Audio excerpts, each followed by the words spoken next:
It was a cold February night when 20-year-old Melody Hoffman slipped out of her family home in Marion, Iowa. She didn't slam the door. She didn't say goodbye. She didn't even tell her mother where she was going. A blue Honda Accord pulled up to the curb. Melody got in. The car disappeared into the darkness. That was the last time anyone in her family saw her alive. What started as an ordinary Saturday night, a day spent grocery shopping, eating tacos, and watching movies, was about to spiral into something horrifying.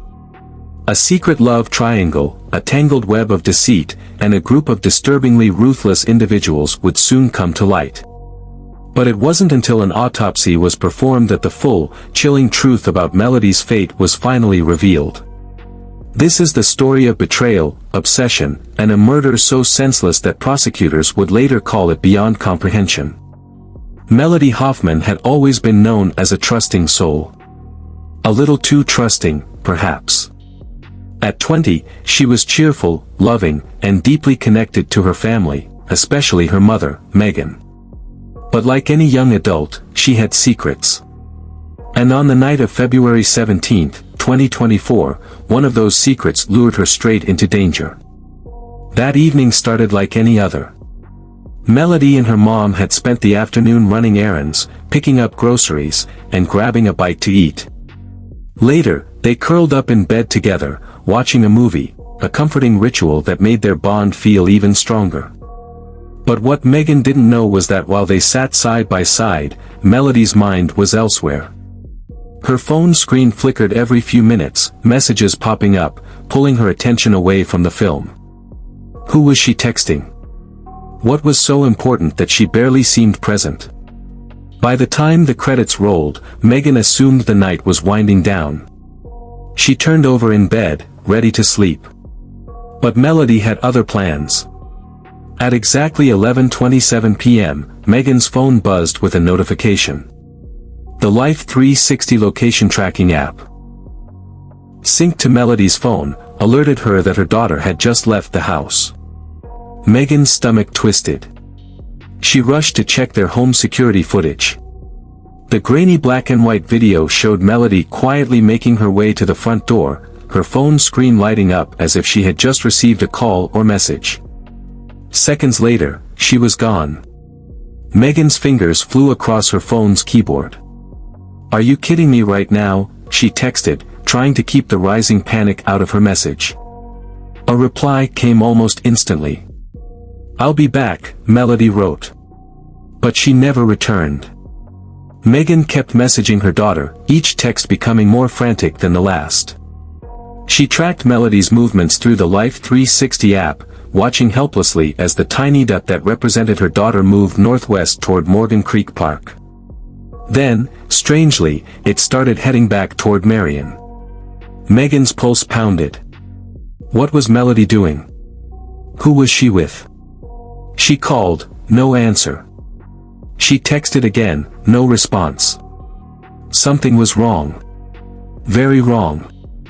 And by the time dawn broke, it was clear, Melody wasn't coming home.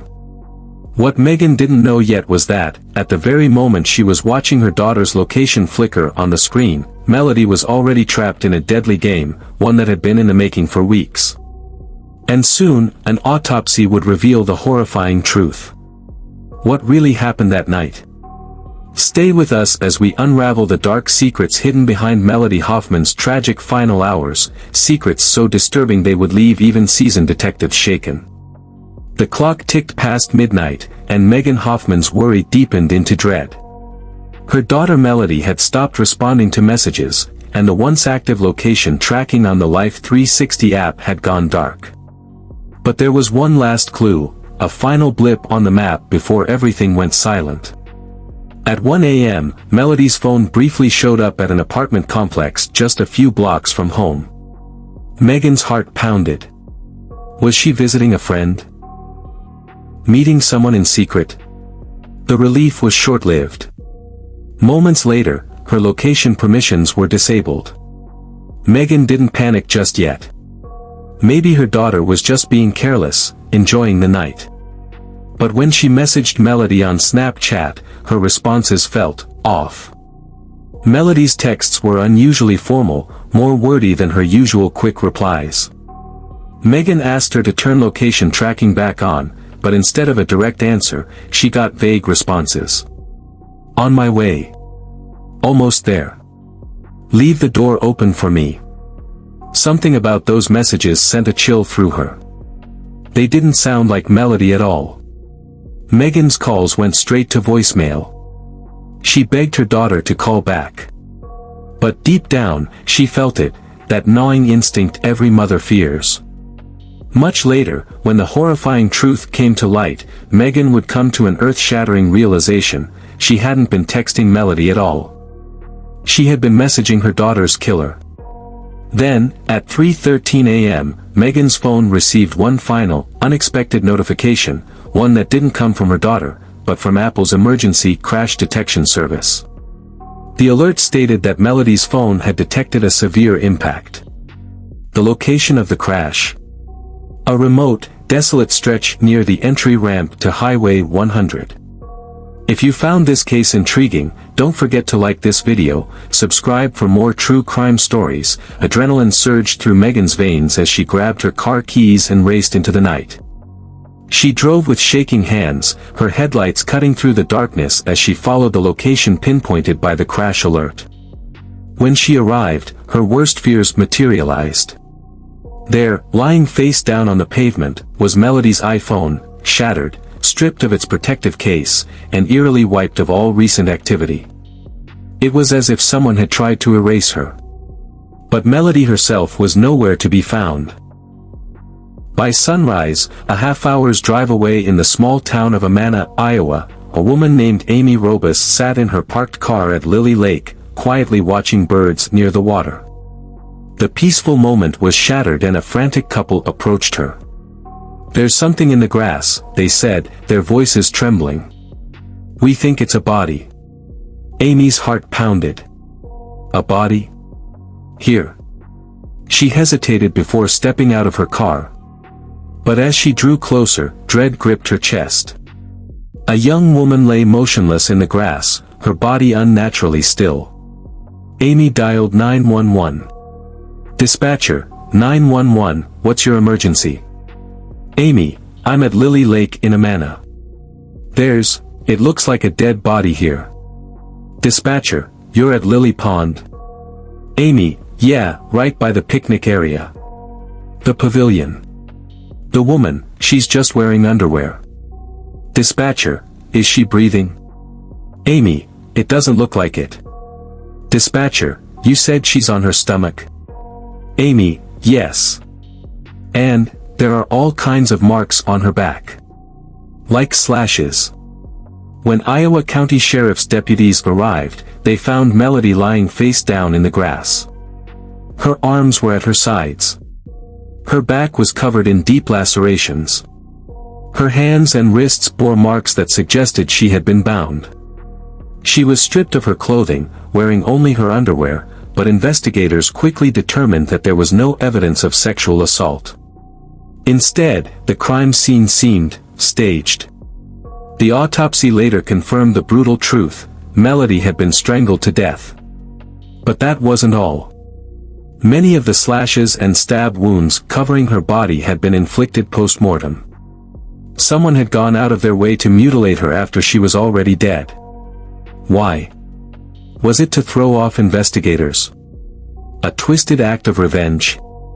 Or something even darker? One thing was clear: this was no random killing. Someone wanted Melody to suffer. And as the investigation unfolded, detectives would uncover a tangled web of love, jealousy, and betrayal, one that would shock an entire community. Because Melody's murderer wasn't some shadowy stranger. The person responsible for her death was someone she knew. Someone she trusted.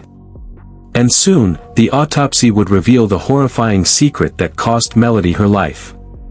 When investigators arrived at Lily Lake, something about the scene felt off.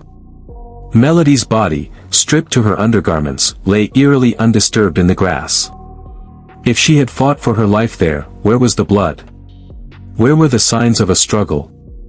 The ground around her was pristine, too clean for a crime as violent as this. It didn't take long for detectives to reach a chilling conclusion. She had been murdered elsewhere and deliberately moved, her body staged to mislead investigators. But why? Was the killer trying to send a message? To throw police off their trail? Or had someone wanted Melody's death to look like something it wasn't? One thing was clear, this wasn't a random act of violence. This was personal. And when investigators began piecing together Melody's final hours, they uncovered a dark truth: her trusting nature had made her the perfect target. Born in Cedar Rapids, Iowa, in December 2003, Melody Hoffman was the kind of person who radiated warmth. She loved animals, music, and people, and she trusted everyone. Maybe a little too much. Melody had struggled academically. After high school, she had enrolled at Kirkwood Community College, dreaming of a career in healthcare, perhaps working in a nursing home where she could help others. But school was challenging, and after a year, she had to drop out. Melody had been diagnosed with a mild intellectual disability, a condition that made her mentally younger than her 20 years. While she had the body of a young woman, her emotional and cognitive development was closer to that of a 12 to 14-year-old. She saw the world with childlike optimism, believing in the goodness of people. She never saw danger coming. When school didn't work out, Melody found joy in volunteering at the Lynn County Animal Shelter. She spent her days caring for animals, showering them with the same love and trust she gave to people. But that innocence, that boundless faith in others, would be her undoing. The night of February 17, 2024, should have been like any other.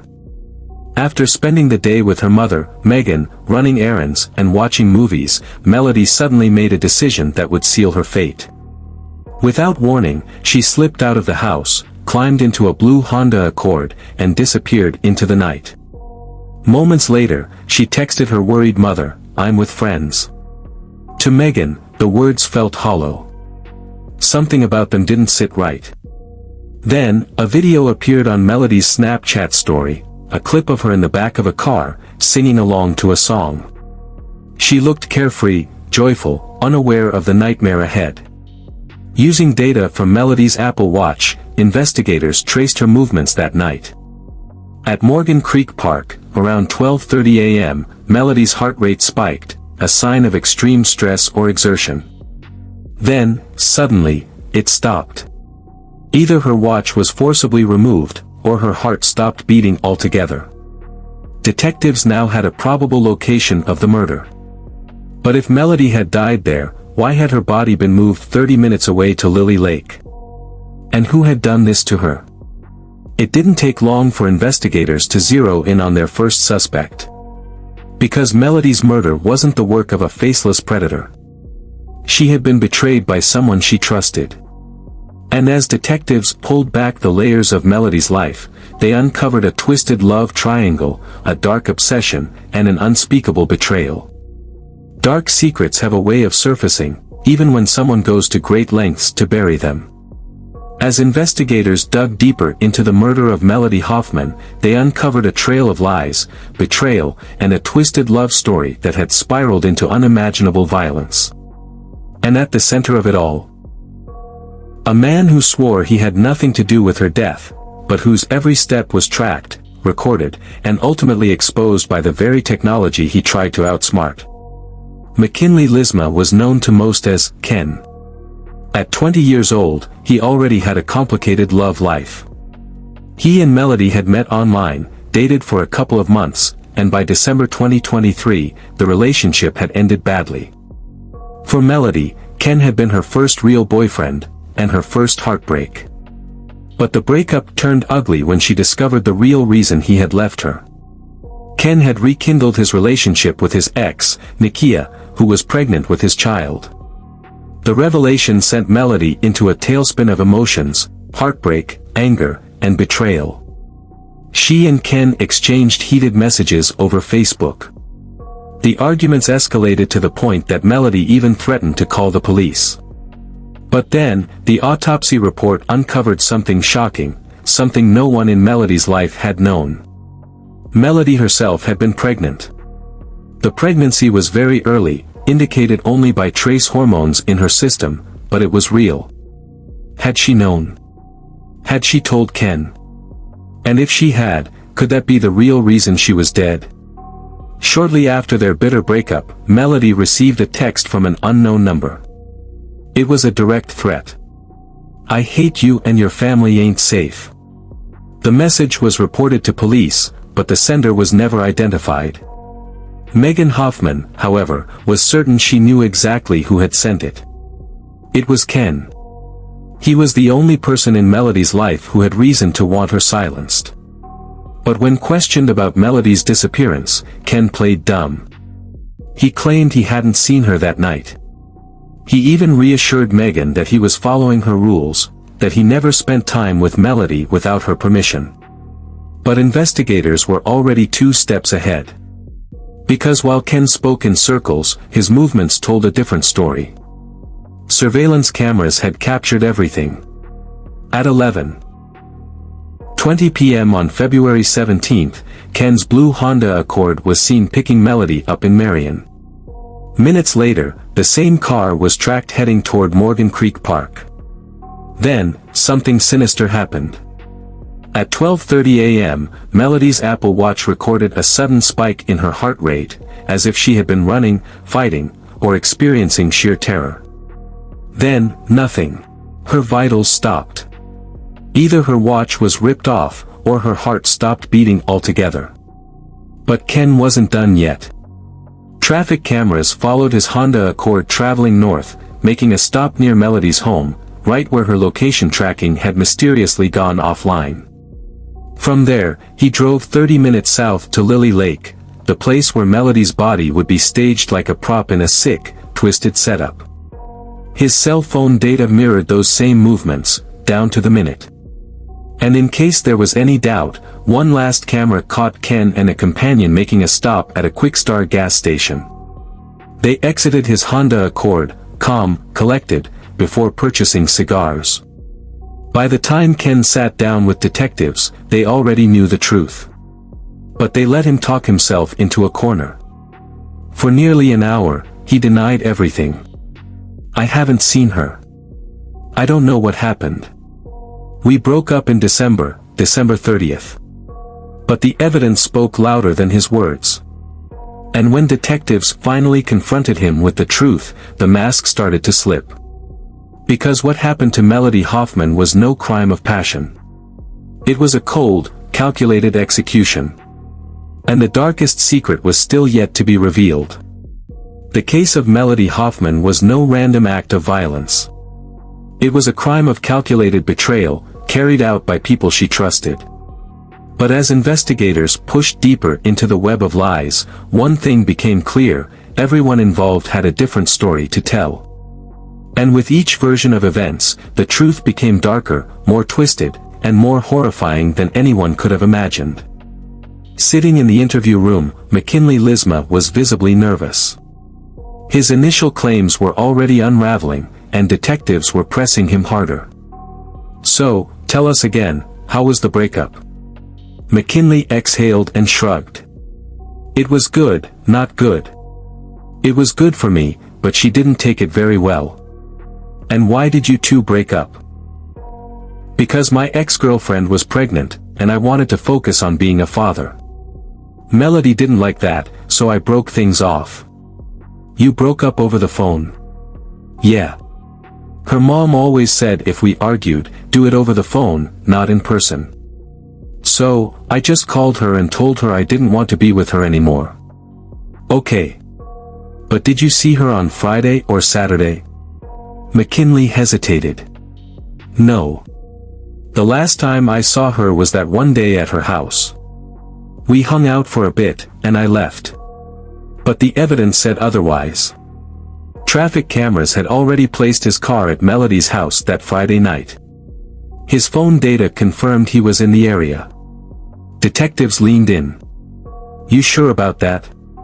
McKinley nodded, but his body language betrayed him. His fingers tapped against the table. His knee bounced. Don't forget to subscribe to this channel for more hidden true crime stories. Then, the conversation took a sudden turn. Investigators brought up a trip to Walmart, one that McKinley had conveniently left out. "Tell us about that machete you bought." His eyes flickered with uncertainty. "It was, for a camping trip," he said. "A camping trip?" "Yeah. I mean, I don't know much about camping, but I figured if I was out in the middle of nowhere, I'd need protection." "Right. But, you never went camping, did you?" "No. My ride bailed last minute." "Who was the driver?" McKinley shifted uncomfortably. "I know who it was." "Then why don't you say their name?" He didn't answer. Detectives already knew McKinley wasn't telling the truth. Because at that very moment, officers were searching his car. And what they found would change everything. Inside McKinley's Honda Accord, detectives recovered a machete wedged between the driver's seat and center console. 2 additional machete packages, indicating he had bought more than one. A serrated pocket knife. A roll of duct tape, partially used, with strands of Melody's hair still attached. Melody's Apple Watch band, stained with blood. Gloves from Walmart, matching those on the receipt found in the car. And in the trunk, a large plastic bag. Inside that bag, a pink shirt covered in blood. A pair of black leggings, Melody's favorite. Paracord climbing rope, the same type later determined to be the murder weapon. The room fell silent. McKinley could no longer deny his involvement. But instead of confessing, he tried one last desperate move, blaming someone else. "It wasn't me," McKinley suddenly claimed. "Who was it?" detectives asked. "Dakota. Dakota Van Patten." A new name entered the case. McKinley painted Dakota as the real mastermind, claiming he had no idea things would escalate. According to McKinley, Dakota had been obsessed with money. Melody had mentioned she was going to buy McKinley a PlayStation 5, and Dakota apparently took that as a sign that she was rich. "He kept whispering to me, asking how much money she had," McKinley said. Then, according to McKinley, Dakota suddenly pulled out a gun and forced him to tie up Melody with duct tape. "I thought it was a joke at first," McKinley claimed. "But he put the gun to my head and told me to do it." From there, things spiraled. Dakota supposedly hit Melody, took her phone, and forced McKinley to drive. "She was crying, calling my name," McKinley said. "I couldn't do anything." Then, he claimed Dakota dragged Melody into the woods at Lily Lake. "I just stood by the car, hoping it would stop," McKinley added. "I didn't know what else to do." But there was one massive problem with his story. If McKinley had been forced at gunpoint, why didn't he report the crime? Why didn't he call 911? His answer: "I tried. But I couldn't. Then I fell asleep and had nightmares." Detectives weren't buying it. Investigators tracked down Dakota Van Patten, and when they searched his house, the evidence was damning. More paracord, matching the murder weapon, was found in the basement where Dakota slept. A pair of eyeglasses, confirmed to be Melody's, were at the foot of his bed. A machete was found under his brother's bed. A locked container held a pistol holster and ammunition. Then, another name surfaced: Logan Kimpton. Surveillance footage showed all 3 men, McKinley, Dakota, and Logan, buying the machetes and gloves together at Walmart. Logan, however, quickly cracked under pressure. He admitted that the 3 had planned the murder together, but when the moment came, he backed out. His phone data proved he was somewhere else when Melody was killed, but it didn't absolve him completely. He was charged with willful injury and conspiracy to commit a forcible felony. As for McKinley and Dakota, they were charged with first-degree murder. They both pleaded not guilty. In November 2024, McKinley waived his right to a speedy trial, dragging the case into months of legal battles. But the evidence against him was overwhelming. The surveillance footage. The location tracking. The murder weapons. The lies. The jury would soon decide his fate. But one thing was clear, this wasn't just a tragic breakup gone wrong. This was a carefully planned execution, carried out by a man Melody once trusted. And no matter how many lies he told, the truth had already caught up with him. If you found this case intriguing, don't forget to like this video, subscribe for more true crime stories, and drop a comment below with your thoughts. What do you think really happened that night? Let's discuss.